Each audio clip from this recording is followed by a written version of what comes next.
Hey guys, welcome back to my channel. मैं हूं प्रीति, BPSC TRE 2 में सेलेक्टेड और आज है मेरी बेटी का मुंडन। और ये वीडियो मैं लगभग 10 दिन के बाद बना रही हूं क्योंकि मुंडन के बाद मेरी बेटी की तबीयत ख़राब हो गई थी और बिल्कुल भी समय नहीं मिला, यहाँ वहाँ दौड़ाहट थी। तो इसके प्यारे प्यारे क्यूट बाल आज कटने वाले हैं। ये हम माँ बेटी दोनों जा रहे हैं और आगे आगे मेरी छोटी वाली बेटी चली जा रही है। अपने पापा का हाथ पकड़ के जाते हुए कितनी क्यूट लग रही है ना। मुझे सबसे ज़्यादा ख़राब लग रहा था इसके हेयर कट जाएंगे, टकली हो जाएगी, अच्छी नहीं लगेगी। देखिए अपने दीदी का हाथ नहीं पकड़वा रही, अपने पापा के साथ हाथ पकड़ के चलते हुए चली जा रही है।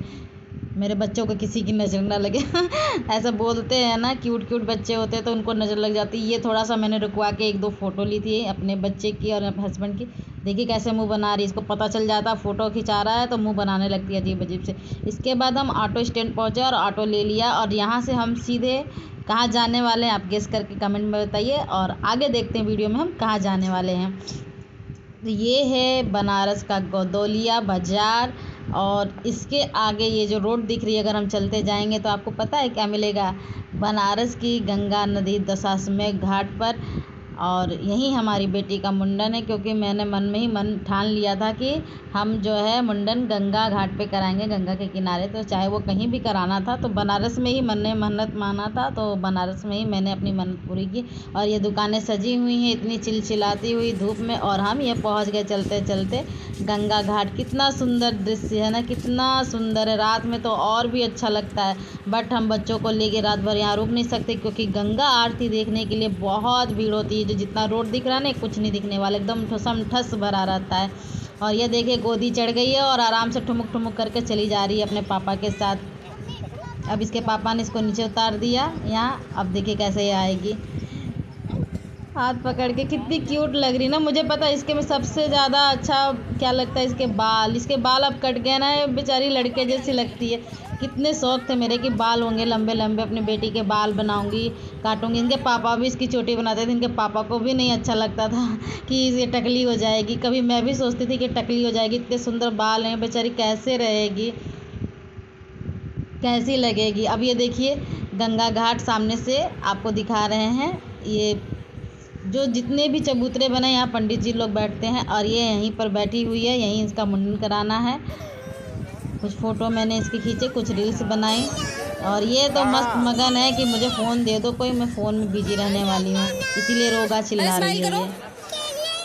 चलो उधर चलेंगे।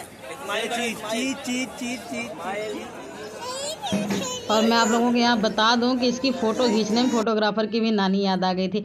बैलून दिखा करके हमने इसकी फ़ोटो खींची। बैलून मतलब वो देखो बैलून वाला आया, यहाँ भी देखिएगा वैसे ही करके इसकी फ़ोटो खिंचाई जाएगी।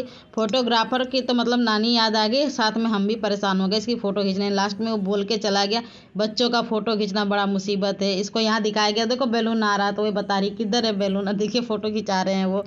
अब फ़ोटो सेशन होने के बाद अब आ गई है बारी मुंडन की। यहाँ मुंडन करा रहे, मैंने इसका हाथ पकड़ रखा था तो हस्बैंड ने कहा हाथ हटाओ, बच्चा रो रहा है। और ये मुंडन की शुरुआत हो चुकी है। मेरे बच्चे के प्यारे प्यारे बाल निकल रहे हैं। अंदर से अच्छा तो लग रहा है, नहीं लग रहा है और मुस्कुराए भी जा रही हूँ। और बाल रोपने के लिए बुआ तो थी नहीं कि बुआ बाल रोपेंगी, तो मैंने ही बालों को हाथ में ले करके नीचे रख दिया। और जैसे जैसे बाल उतर रहे थे मन तो भरा जा रहा था, पर जो रस्म है वो तो रस्म ही है। इसका एक बार तोड़न भी होना है, तो सासू माँ ने कहा था कि छुरा एक ही बार चलवाना है, डबल नहीं करवाना है। और तोड़न जो है मेरे ससुराल मेरे गांव में होगा। और ये बेचारी खूब रो रही थी, देखिए कितना रो रही थी। देखो मंकी आएगा जी। ओ मंकी आ गया, मंकी। फाइनली यहाँ पे मुंडन लगभग कंप्लीट हो चुका है और इसे लास्ट में फ़ोन दे दिया गया। ये फ़ोन में बिजी रही और इसके सारे बाल कट गए। और जब सारे बाल इसके उतर जाते हैं तब ये जब अपने सर पे हाथ फेरती है तो लगता है इसको कि यार मेरे बाल कहाँ चले गए अभी तक, क्योंकि फ़ोन में बिजी थी तो इसको अपने सर का होश नहीं था कि इसके बाल कहाँ गए। वो भी आपको दिखाती हूँ मैं। उससे पहले ये आप सोच रहे होंगे कि मैं ये क्या कर रही हूँ। आप में से कोई बता सकते हैं कि ये मैं क्या कर रही हूँ? हस्बैंड ने शुरू की पिक नहीं ली या फिर वीडियो भी नहीं बनाए और इनसे मतलब मेरा फ़ोन चला ही नहीं और मैं इनसे पूछ रही क्या हुआ, सूट नहीं हुआ ना। और ये मैं बनाए जा रही हूँ। इसके अंदर है मेरे बच्चे के बाल और जो ये है आटे का लोई, इसके अंदर बाल को भर करके गोल गोल बना के इसको गंगा में प्रवाहित कर दिया जाता है। हमारे यहाँ तो ऐसे ही होता है, आपके यहाँ कैसे होता है बताइएगा। हाँ, जैसा कि मैं कह रही थी कि अब ये सर पे हाथ डाल के देखेगी किसके बाल कहाँ गए, जैसा लग रहा है ड्रामा क्या हो गया। इसके शौक में है पूरा, एकदम बालों में हाथ दे रही है क्या हो रहा है। और ये मेरी बहन उसकी टकली उतार रही है, टब बजा रही है। और ये पंडित जी पूजा कर रहे हैं। मतलब आप बनारस जाओगे ना तो नाव से लेके पंडित जी का लाइन लगा रहता है कि ये करवा लीजिए वो करवा लीजिए, और आप उनकी बातों में ईजिली ही आ जाते हैं। हमारा सिर्फ था कि मुंडन करवाएंगे, तो मुंडन करवाने के बाद नाव ने पंडित जी से भी फंसा दिया हम लोगों को। कहे नहीं, पंडित जी से नवग्रह शांति पूजा करा लीजिए, ये करा लीजिए। पंडित जी हल्दी लगाएंगे, चंदन लगाएंगे, ये लगाएंगे।